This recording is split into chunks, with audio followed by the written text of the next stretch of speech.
Hello, my friends, and welcome to Time Between Times storytelling with me, Owen Staton.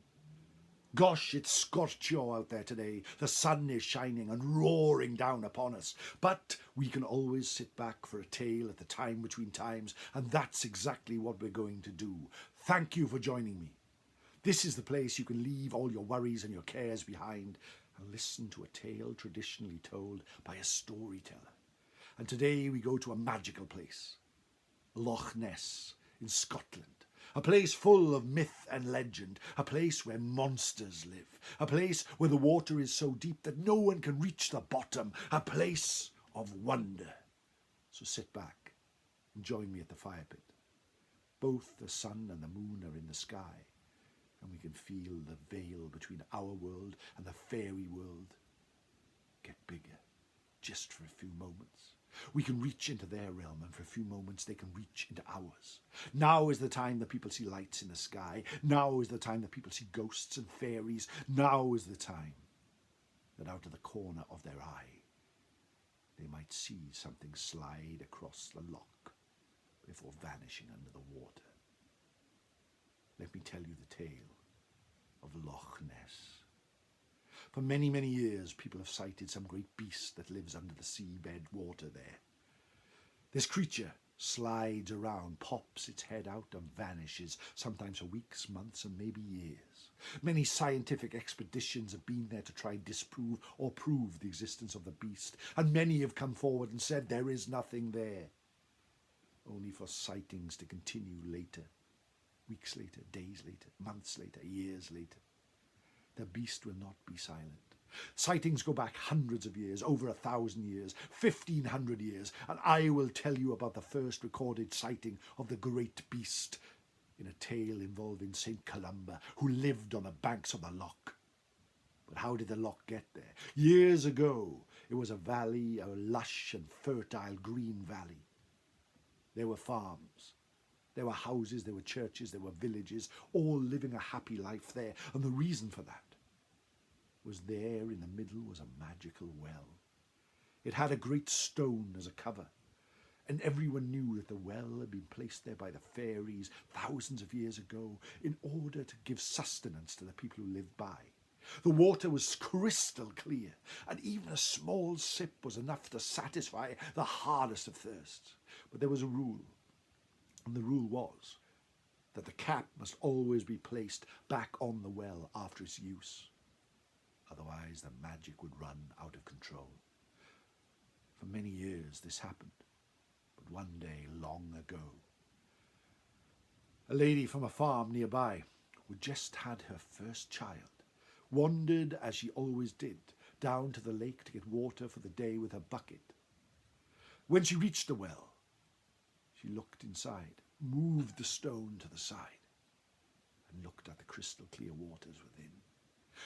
She put her bucket in and started to fill it, when suddenly she heard the cry fearful to all mothers, the sound of her baby crying far behind. She looked around. Forgetting where she was for a moment, she just dropped the bucket and ran back to the farm to make sure the baby was fine, which it was. But what she didn't know was she had not replaced the stone on the well. The well became a puddle. The puddle became a pond. The pond became a lake. The lake became a loch. All the people living nearby had to flee to the hills, running up the sides of the mountains. Farms were drowned, villages were drowned, towns were drowned, and a huge inland loch was formed. The people living in the hills had to form new lives around it, although the water was still crystal clear, and it held a certain magic about it. Years later, people started to talk and speak and whisper about strange happenings at the loch. Cattle was going missing. Trees nearby would be found smashed down. Boats on the loch would suddenly sink. And people sometimes spoke about shadows being seen on the water. Something big, something huge, living underneath the crystal clear water. People started to go missing. People started to worry. But on the banks of the Loch there was an abbey run by St. Columba, a pious and godly man who had formed his little group of monks living there in happiness and prayer and contemplation. One day, one fateful day, one of the monks had taken a boat out to the middle of the Loch to fish for the supper for them all, as someone did every day. The saint was in the garden tending his plants and looking out at the brother far out in the middle of the Loch, when suddenly something strange happened. The flat water started to rise and wave about. He thought he saw a whirlpool for a moment, and then a great shadow on the water that seemed to move straight towards the brother in the middle. It passed under the boat, knocking it over. St. Columba saw his monk fall into the lake and start to flounder before grabbing onto the upside-down boat. And then rising out of the water, he saw something truly horrific. A beast from a previous age, its long neck reaching out to a small head but with razor-sharp teeth. Its flippers moved it swiftly around. It was bigger than the biggest beast he had ever seen, and when it roared, its echoing roar filled the valley around the Loch. Rushing down to the Loch side with his brothers, he pushed another boat out onto the Loch, and they started to row to try and help their floundering friend. Rowed as hard and quick as they could, and the beast was circling the floundering brother, getting closer all the time. Even from a distance they could see the terror in the eyes of their friend. For every moment he became a moment quicker to being devoured by the beast. The saint knew there was only one way to get out of this. He kneeled down in the centre of the boat as his brothers rowed, and prayed to the God above that the creature would not harm his friend. He prayed that the creature would be peaceable. He prayed that the creature would leave alone the inhabitants of the Loch. Something strange happened, and for a moment the sun that was shining in the sky seemed to be covered by a cloud. For a moment the roaring echoes of the beast were silenced. A darkness fell. The saint looked up. He could see his fallen brother hanging onto the boat, and the monster's mouth right above it. And then the monster stopped. The monster backed away, and then silently and surely ducked its head under the water and slowly swam away. St. Columba and his brothers reached their fallen friend and pulled him aboard their boat and rushed back to the abbey at the side of the lake.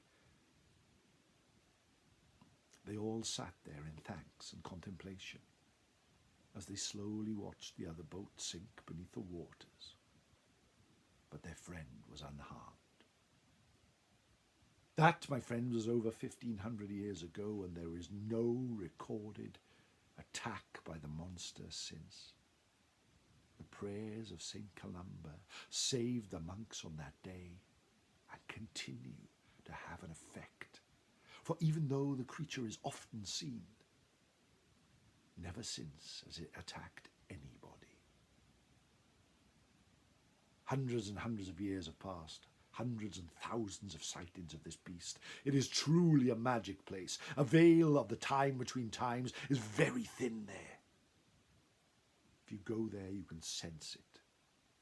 And if you do go there and look out across this crystal clear waters and see something, make sure you photograph it and send it to me. It's been a fascination for me since I was a small child. And that is why today I have decided to tell you the tale of the Loch Ness monster. Diolch yn fawr, my friends. Thank you for joining me here at the time between times for another tale. I hope you're enjoying these stories. I certainly am. They're a great way of preserving these old legends.